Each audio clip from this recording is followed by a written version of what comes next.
কেমন এরকম ক্যালি মেরে কোথায় যাচ্ছিস? ক্যালি মেরে না, এরকম এখন একটু যাবো বাজারে। বাজার ওটা আবার কি? হ্যাঁ, ওই যে হলুদ। এটা এটা দেখো পাস্তা, বিশাল সে পাস্তা খাবো না। ভালোই লাগে তো।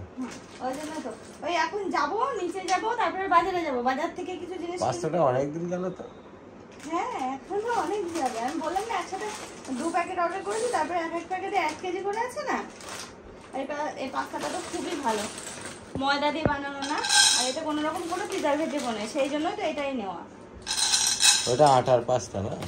এটা হ্যাঁ, ওই জন্য খেতেও ভালো লাগে। খেতে ভালো, খাওয়াও ভালো। ময়দা তো খাওয়া ভালো না, কিন্তু আটা তো ভালো। এই হচ্ছে দিশানো পাস্তা, খুব ভালো খেতে, বেশ ভালো। বাড়ির সবাই খুব ভালো খাচ্ছে জানো এই পাস্তাটা।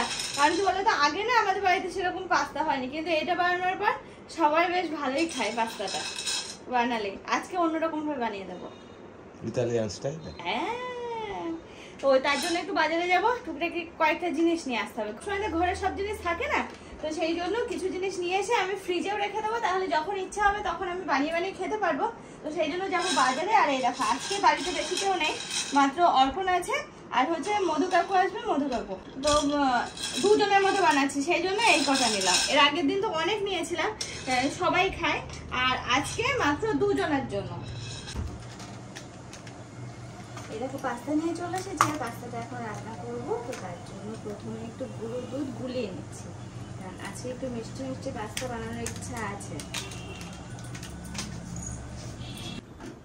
সেই কারণেই তো প্রথমে একটু জল গরম করে তার মধ্যে দিয়ে দিলাম গুঁড়ো দুধ, দিয়ে দুধটা গুলিয়ে আমি পাশে রেখে দিলাম। আর একটা আমি প্যান বসিয়ে দিলাম গ্যাসের উপরে। এবার আমি প্যানটা গরম হতে না হতে দিয়ে দিলাম 2-3টে শুকনো লঙ্কা। আসলে শুকনো লঙ্কাগুলো হালকা একটু গরম করার দরকার ছিল, নরম হয়ে গেছে, চিলি ফ্লেক্স বানাবো সেই জন্য। তো লঙ্কাগুলো নামানোর পরে দিয়ে দিলাম বাটার, আর বাটারটা গলতে না গলতে তার উপরে দিয়ে দিলাম আমি ক্যাপসিকাম, কেটে রাখা ক্যাপসিকাম।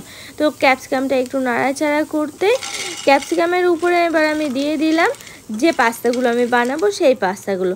তো এটা আর কি একটু নাড়াচাড়া করার পরে দিয়ে দিলাম স্বাদ অনুযায়ী লবণ, হালকা একদম লবণ দিতে হবে, 1 চিমটে মতো। তার মধ্যে দিয়ে দিলাম ওই যে গুলিয়ে রাখা দুধ।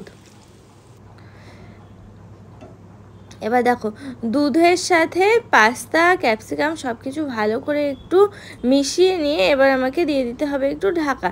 তো ঢাকাটা তোলার সাথে সাথে আমি দেখতে পাবো যে পাস্তাটা সুন্দরভাবে সিদ্ধ হয়ে গেছে, আর দেখো দুধটাও কিন্তু অনেকটা শুকিয়ে এসেছে।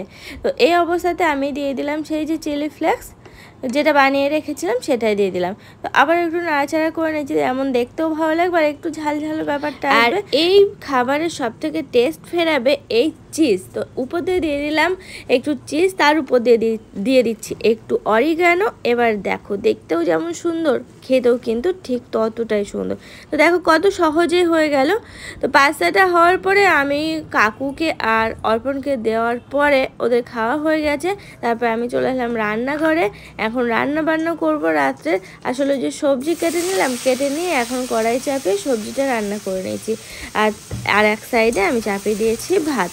তো অল্প করে ভাত আর একটু সবজি। আর আজকের সবজিতে আছে হচ্ছে পটল আর আলুর তরকারি। পটল আলুর তরকারি বানাবো, কারণ কি বলতো, আগে একদিন বানিয়েছিলাম, খুব সুন্দর খেতে হয়েছিল। আর এর সাথে যাবে ডিমের অমলেট।